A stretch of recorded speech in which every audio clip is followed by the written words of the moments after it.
न्यारी बहू का ससुराल। Heart touching. रवि, आज तुम फिर से अपनी माँ के घर गए थे? घर में घुसते ही श्रेया ने सीधा सवाल किया। रवि ने पहले कुछ सोचा फिर जवाब दिया, श्रेया वो मेरी माँ है। पापा की तबीयत ठीक नहीं रहती, माँ हमेशा परेशान रहती है। मैं उनका अकेला सहारा हूँ। श्रेया को इन बातों से कोई फर्क नहीं पड़ रहा था। मुंह बनाते हुए श्रेया ने कहा, वो सब मैं नहीं जानती, मैं तो बस इतना चाहती हूँ कि तुमने उनसे अलग होते हुए मुझसे वादा किया था कि अपने घरवालों से कोई मतलब नहीं रखोगे। मैं सब जानती हूँ। जब तो बहू बेटे को घर से निकाल दिया, अब बेटे की कमाई के चक्कर में उसे बार बार बुलाते रहते हैं। रवि को बहुत गुस्सा आ रहा था, लेकिन घर में क्लेश न हो इसलिए उसने खुद को संभालते हुए कहा, देखो श्रेया, पैसों के लिए मेरे पापा की पेंशन ही काफ़ी है, और रही बात वहाँ जाने की तो मेरे सिवा उनका है ही कौन। पापा की बीमारी को देखते हुए मेरा फर्ज है कि मैं उनका ध्यान रखूं। बेटा होने के नाते मेरा भी तो कुछ फर्ज है। रवि श्रेया को बहुत देर तक समझाता रहा, लेकिन श्रेया नहीं मानी और उसने रवि से कसम ली कि वह बिना उससे पूछे कभी अपने माँ बाप से मिलने नहीं जाएगा।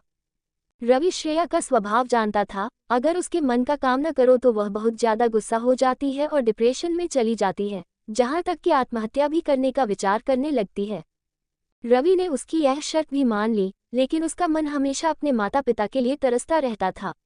उसे आज भी याद है कैसे पापा ने अपना पेट काट कर उसे पढ़ाया लिखाया, रवि की हर इच्छा पूरी की, जहां तक कि रिश्तेदारों के दबाव में न आकर रवि को अपनी पसंद की लड़की से शादी करने की इजाजत दी।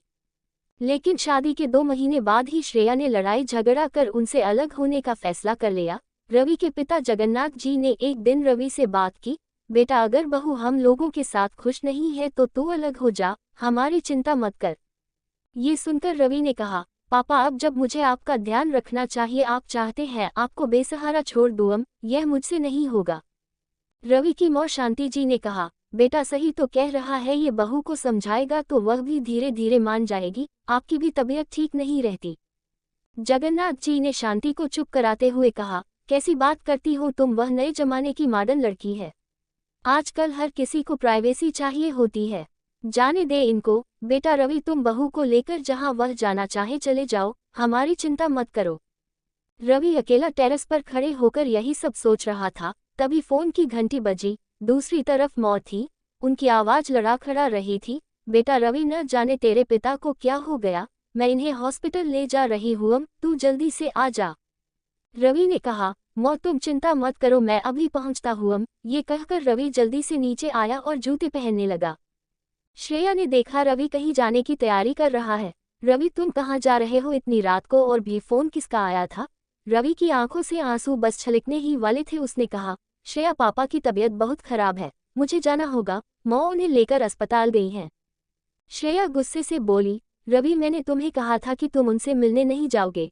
ठीक है तुम जाओ, लेकिन जब वापस आओगे तो अपनी बीबी को जिंदा नहीं पाओगे। रवि उसके आगे गिड़गिड़ाते हुए बोला, श्रेया, आज जाने दो मुझे, एक बार पापा ठीक हो जाएं तो मैं फिर बिना तुम्हारी मर्जी के कभी उनसे मिलने नहीं जाऊंगा। लेकिन श्रेया का गुस्सा तो 7वें आसमान पर था। रवि के लिए जिंदगी और मौत का सामना एक साथ होने जा रहा था। एक तरफ उसका फर्ज उसे बुला रहा था, दूसरी तरफ उसका प्यार उसे फर्ज निभाने से रोकने के लिए मरने को तैयार था। श्रेया, तुम्हें मरना है तो मर जाओ, मैं अपने पापा को इस हाल में नहीं छोड़ सकता। रवि के मन में ये विचार बार बार आ रहा था, लेकिन वह इसके लिए जुबान न खोल सका। कहीं श्रेया ने सचमुच कुछ गलत कर लिया तो क्या होगा, यही सोचकर वह चुप रह गया। रवि ने जल्दी से अपने दो राहुल को फोन किया, राहुल मेरे भाई, मैं कहीं फंसा हुआ हूँ, मेरे पापा हॉस्पिटल में हैं, तो उनके पास पहुंच जाओ और जितने भी पैसों की जरूरत पड़े मुझे बता दियो, मैं भेज दूंगा, और मुझे हर 1 घंटे में फोन कर उनका हाल बता देना प्लीज। राहुल ये सुनकर बोला, भाई तू चिंता मत कर, मैं अभी पहुंचता हूँ, और पैसों की चिंता मत कर, मैं सब संभाल लूंगा। रवि की आंखों से झरझर आंसू बह रहे थे, लेकिन श्रेया उसकी परवाह करे बगैर किचन में काम करने चली गई। रवि अपने बेडरूम में जाकर तकिए में मुंह छिपा कर रोता रहा। कुछ देर बाद उसने राहुल को फोन किया, लेकिन राहुल का फोन नहीं लग रहा था।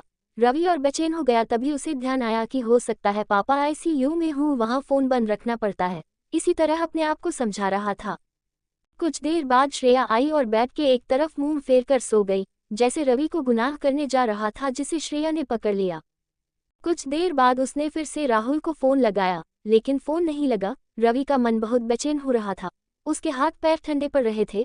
वह अपने आप को कोस रहा था कि क्यों उसने श्रेया से प्यार किया और आज तक उसकी हर जिद मानता रहा, जबकि उसे उसकी किसी बात से कोई फर्क नहीं पड़ता।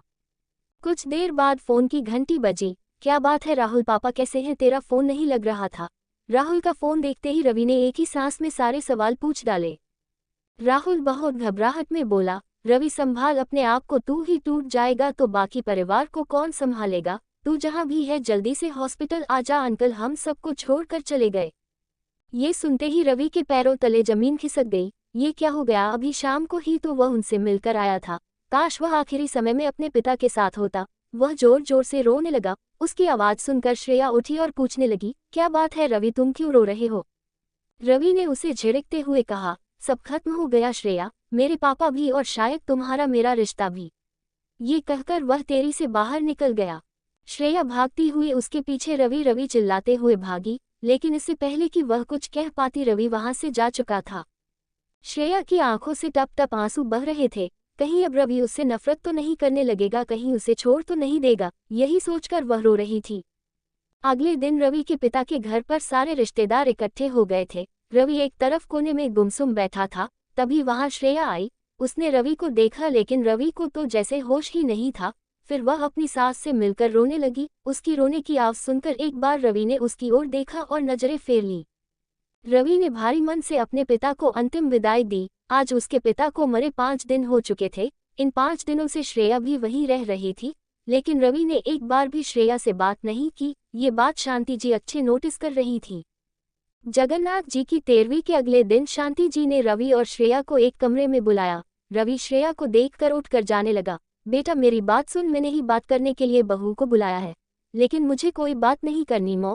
पापा की बात मानकर मैं अगल हो गया, लेकिन अब मैं आपके साथ रहूंगा। चाहे आप कितना भी कहें, मैं कहीं नहीं जाऊंगा और इसे जहां जाना है चली जाए। ये सुनकर श्रेया रोने लगी। शांति जी ने उसे चुप कराया और कहा, बेटा ये 2 चिट्ठी तेरे पापा तुम दोनों के नाम से छोड़ गए थे, एक तेरे लिए और एक बहू के लिए। रवि ने जल्दी से चिट्ठी मौ के हाथ से ले ली, जैसे उसे पापा को पाने का मौका मिल गया हो। उस चिट्ठी में लिखा था, बेटा मुझे मालूम है कि बहू हम दोनों के साथ नहीं रहना चाहती, लेकिन मुझे पता है मेरे जाने के बाद तू मौ को अकेला नहीं छोड़ेगा। फिर से इसे लेकर घर में क्लेश न हो, इसलिए मैं तुझसे एक वादा लेना चाहता हूँ कि अपने पापा की अंतिम इच्छा पूरी कर और बहू कहना मानकर उसके साथ चला जा। तेरी मौ के लिए मैंने पहले ही वृद्धाश्रम में इंतजाम कर दिया है। वह वहाँ सुख से रहेगी। कभी कभी उससे मिलने चले जाना। अगर तू मुझे प्यार करता है तो मेरी अंतिम इच्छा जरूर पूरी करेगा। इधर श्रेया ने भी अपनी चिट्ठी खोली। उसमें लिखा था, बेटी तू चिंता मत कर, मेरा बेटा भावना में बह जाता है। मैं जानता हूँ वह मेरे बाद यहाँ रहने की जिद करेगा, तुमसे लड़ाई भी करेगा, लेकिन तू चिंता मत कर। मैं चाहता हूँ तुम दोनों हंसी खुशी रहो। मेरी चिट्ठी पढ़ने के बाद वह तेरे साथ चलने के लिए राजी हो जाएगा। मेरा आशीर्वाद हमेशा तुम दोनों के साथ रहेगा। चिट्ठी पढ़ते ही श्रेया रवि के पैरों में गिर गई। रवि मुझे माफ कर दो, ससुर जी जैसे देवता को मैंने उनके बेटे से अलग किया। इसकी सजा मुझे मिलनी ही चाहिए, तुम मुझे तलाक दे दो। शांति जी ने श्रेया को उठाकर गले से लगा लिया।